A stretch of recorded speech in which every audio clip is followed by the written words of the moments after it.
ನಾಗಮಂಗಲದಲ್ಲಿ ಗಣೇಶ ವಿಸರ್ಜನೆಯ ಮೆರವಣಿಗೆಯ ಹೊತ್ತಿನಲ್ಲಿ ನಡೆದಂತಹ ಕಲ್ಲು ತೂರಾಟ ಪ್ರಕರಣ ಪರಿಸ್ಥಿತಿಯನ್ನ ಉದ್ವಿಗ್ನಗೊಳಿಸಿತು. ಪರಿಣಾಮ ಪೊಲೀಸರಿಗೂ ಕೂಡ ಗಾಯವಾಯಿತು. ಅನ್ಯ ಕೋಮಿನ ಕಿಡಿಗೇಡಿಗಳಿಂದ ಕಲ್ಲು ತೂರಾಟವು ಸಾಲದು ಅಂತ ಚಪ್ಪಲಿ ತೂರಲಾಗಿದೆ. ಅಲ್ಲಿ ಲಾಂಗು ಮಚ್ಚುಗಳನ್ನು ಕೂಡ ಝಳಪಿಸಿದ್ದಾರೆ.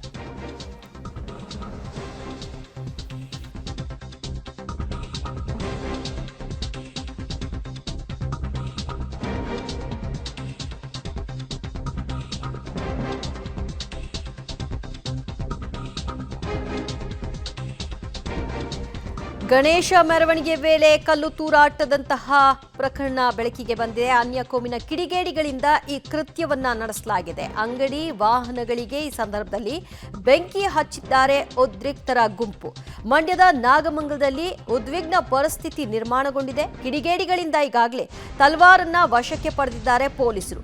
ಕಾರಿನ ಮೇಲೆ ರಾಡ್ನಿಂದ ದಾಳಿ ನಡೆಸಿದ್ದು ಸಾಲದು ಅಂತ ಗಾಜುಗಳನ್ನ ಪೀಸ್ ಮಾಡಿದ್ದಾರೆ.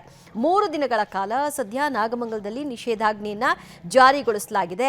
ಪಟ್ಟಣದ ಬದ್ರಿಕೊಪ್ಪಲಿನ ಗಣೇಶ ಮೂರ್ತಿ ವಿಸರ್ಜನೆ ಅಂಗವಾಗಿ ಪಟ್ಟಣದ ಪ್ರಮುಖ ಬೀದಿಗಳಲ್ಲಿ ಮೆರವಣಿಗೆ ತೆರಳುತ್ತಾ ಇದ್ದಂತಹ ಸಂದರ್ಭ 2 ಕೋಮಿನ ನಡುವೆ ಮಾರಾಮಾರಿ ಏರ್ಪಟ್ಟಿದೆ.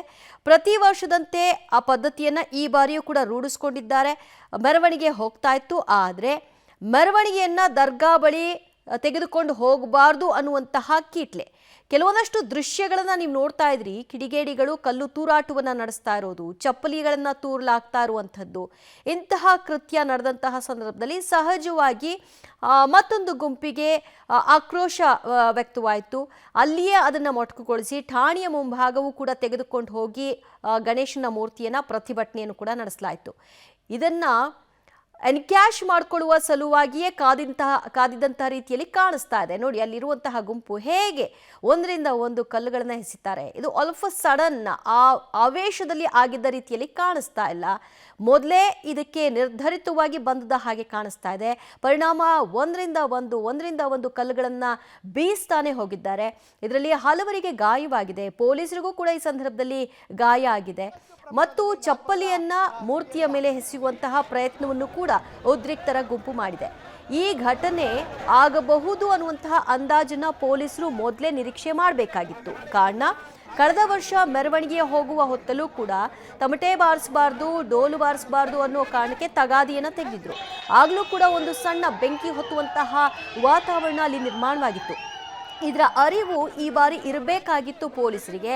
ಹೆಚ್ಚಿನ ಸಂಖ್ಯೆಯಲ್ಲಿ ಬಂದೋಬಸ್ತನ್ನ ಮಾಡ್ಕೊಳ್ಬೇಕಿತ್ತು.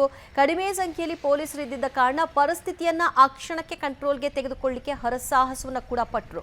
ಅದರ ಎಲ್ಲ ದೃಶ್ಯಗಳನ್ನ ನೋಡ್ತಾ ಇದ್ರಿ. ಬೆಂಕಿ ಹಚ್ಚಿಸಿದ್ದಾರೆ, ಅಂಗಡಿಗಳಿಗೆ, ಟೈರ್ಗಳಿಗೆ ಬೆಂಕಿ ಹಚ್ಚಿಸಿದ್ದಾರೆ. ಪರಿಸ್ಥಿತಿ ಸದ್ಯ ಬೂದಿ ಮುಚ್ಚಿದ ವಾತಾವರಣದಂತಿದೆ.